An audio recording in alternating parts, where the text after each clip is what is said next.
ಅವರ ಮಿತವ್ಯಯ ನಿಯಮದ ಬಗ್ಗೆ ಅದ್ರ ಬಗ್ಗೆ ಏನು ಹೇಳ್ತೀರಾ ಸರ್? ಪ್ರಧಾನಿಯವರು ದೇಶಕ್ಕೆ ಒಂದು ಕಾಲು ಕೊಟ್ಟಿದ್ದಾರೆ. ಇದು ಯಾವುದು ಹೊಸದಲ್ಲ. ಜವಾಹರ್ಲಾಲ್ ನೆಹರು ಅವರು ಕಾಲು ಕೊಟ್ಟಿದ್ದು, ಸರ್ದಾರ್ ವಲ್ಲಭಾಯ್ ಅವರು ಕಾಲು ಕೊಟ್ಟರು. ಇದು ಯಾವುದು ಅವರು ಆದೇಶ ಮಾಡಿಲ್ಲ. ಇದು ಯಾವುದೂ ಕಡ್ಡಾಯ ಅಲ್ಲ.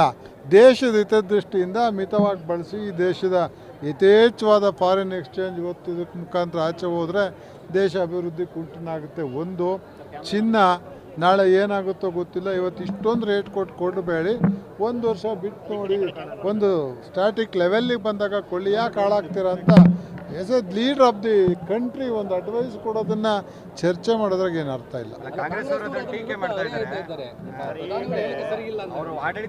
ಹಾಗಿದ್ರೆ ನೆಹರು ಅವರು ಚೈನಾ ಯುದ್ಧ ಆದಾಗ ಎಲ್ಲ ಮೈ ಮೇಲೆ ಇದ್ದಿದ್ದು ಒಡವೆ ಹಾಕಿ ಬೆಚ್ಚಿಸ್ಕೊಂಡ್ರು ಅವ್ರು ಹೇಳಬೇಕು.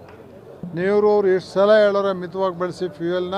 ನಮಗಿವತ್ತು ಫ್ಯೂಯಲ್ ಇವತ್ತು ದೇಶದ ಸಂಪೂರ್ಣ ಸಂಪನ್ಮೂಲ ಆಚೆ ಹೋಗ್ತಾ ಇರೋವಂಥ ಸ್ಥಿತಿ ನಿರ್ಮಾಣ ಆಗಿದೆ ಅಂತ ದೇಶದ ದೃಷ್ಟಿಯಲ್ಲಿ ಒಂದು ಅನುಭವಿಸ್ತಾ ಮಾತಾಡೋದನ್ನು ಟೀಕೆ ಮಾಡೋದು ಸರಿ. ರಾಜಕೀಯ ಹೌದು ಸರಿ, ವಾರಕ್ಕೊಂದು ಊಟ ಬಿಟ್ಟು ಬಡವ್ರಿಗೆ ಕೊಡಿ ಅಂತ ಹೇಳಿದ್ರು ಅವ್ರು ಶಾಸ್ತ್ರಿ. ಹಂಗನ್ಬಿಟ್ರೆ ಊಟ ಬಿಡಿ ಅಂತಂದ್ರು ಅಂದರೆ ಟೀಕೆ ಆಗಲ್ಲ. ಬಿಡಿ, ಒಂದು ಕಾಲು ಕೊಡ್ತೀವಪ್ಪ ಅಷ್ಟೇ, ಬೇಕಂದರೆ ಮಾಡಿ ಸಾಕಾರ ಬಿಡಿ. ನರೇಂದ್ರ ಮೋದಿಯವರು ಯಾರಿಗೂ ಕಡ್ಡಾಯ ಮಾಡಿಲ್ಲ, ಡೀಸೆಲ್ ಬಳಸಿ ಅಂತ ರೇಷನಿಂಗ್ ಮಾಡಿಲ್ಲ.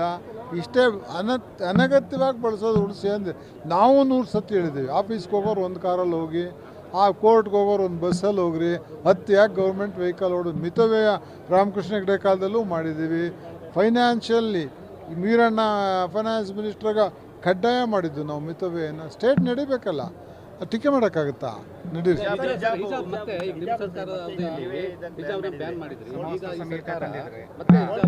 ನಾನು ಮಾತಾಡಲ್ಲ ಅಂತ ಹೇಳಿದ್ದೀನಿ.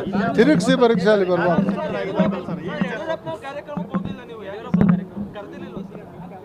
ಅದು ನನ್ನ ವೈಯಕ್ತಿಕ ಅಂಥವೆಲ್ಲ ಪ್ರಶ್ನೆ ಕೇಳಿದ್ರೆ ಗಜೇಂದ್ರ ನಿನಗೆ ಗೊತ್ತಾಯ್ತಾ ನಾನು ಯಾಕೆ ಹೋಗಿಲ್ಲ ಅಂತ ಇಲ್ಲ ಯಾಕೆ ಕೇಳ್ತಿದ್ಯಾ? ಗಜೇಂದ್ರನ್ ಗೊತ್ತಿಲ್ವಾ ಕೇಳ್ರಿ, ನೀನೇ ಹೇಳ್ಬಿಡು ಯಾಕೆ ಹೋಗಿಲ್ಲ ಅಂತ. ಬಿಜೆಪಿಲಿ ಇದ್ದೀನಿ, ಇನ್ಯಾ ಪಕ್ಷದಲ್ಲಿ. ಅಗತ್ಯ ಇಲ್ಲ, ಜನ ನನ್ನನ್ನು ಪಬ್ಲಿಕಲ್ಲಿರೋ ಅಗತ್ಯ ಇಲ್ಲ ಅಂತ ಸೋಲ್ಸೋರು ಸುಮ್ಮನಿದ್ದೀನಿ. ಕಾರ್ಯಕರ್ತರ ಜೊತೆ ಇದ್ದೀನಿ. ಯಾರು ಹೇಳಿದ್ರು ಕಾರ್ಯಕರ್ತರ ಜೊತೆ ಇಲ್ಲ ಅಂತ? ಈ ಜಿಲ್ಲೆಯಲ್ಲಿ ನಾನು ಈ ಜಿಲ್ಲೆಯಲ್ಲಿ ಸಂಘ ಸಂಸ್ಥೆಗಳು ಚುನಾವಣೆ, ಕಾರ್ಯಕರ್ತ ಚುನಾವಣೆ ಮಾಡ್ತಾರೆ. ಏಕೈಕ ಡಿಫೀಟೆಡ್ ಕ್ಯಾಂಡಿಡೇಟ್ ಗೊತ್ತಾ? ತರಿಸಿ ನೋಡಿ ಮಾಹಿತಿ. ಎಲ್ಲ ಸಕ್ರಿಯವಾಗಿ ಸೋತಿರ್ಬೋದು ನಾವು, ಬಟ್ ಕಾರ್ಯಕರ್ತರು ಎಲ್ಲರ ಜೊತೆ ಸಕ್ರಿಯವಾಗಿದೆ. ನಾನು ಹೆಂಗಪ್ಪ ಬರಲಿ? ಕರೆದವ್ರು ವಿಧಾನ ಪರಿಷತ್ಗೆ ಏನಾದರೂ ಜೂನ್ನಲ್ಲಿ ಅಪೇಕ್ಷೆ ಇದೆ ಸರ್? ನನಗೆ ನಾನೇನು ಟೀಕೆ ಮಾಡೋದು, ನಾನು ಮಾತಾಡಲ್ಲ ಅನ್ನೋದು ಮಾತಾಡೋಲ್ಲ. ಖಚಿತ, ಗ್ಯಾರಂಟಿ. ಎಲೆಕ್ಷನ್ ಕಮಿಷನ್ ಮುಂದೆ ಈ ಪಾರ್ಟಿಯಿಂದಲೇ ಕೊಡಬೇಕು ಅಂತ ಏನಿದೆ?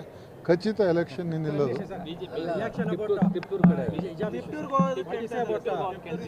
ನಾನು ಚಿಕ್ಕನಾಯಕಳಿಂದಲೇ ನಿಲ್ಲೋದು.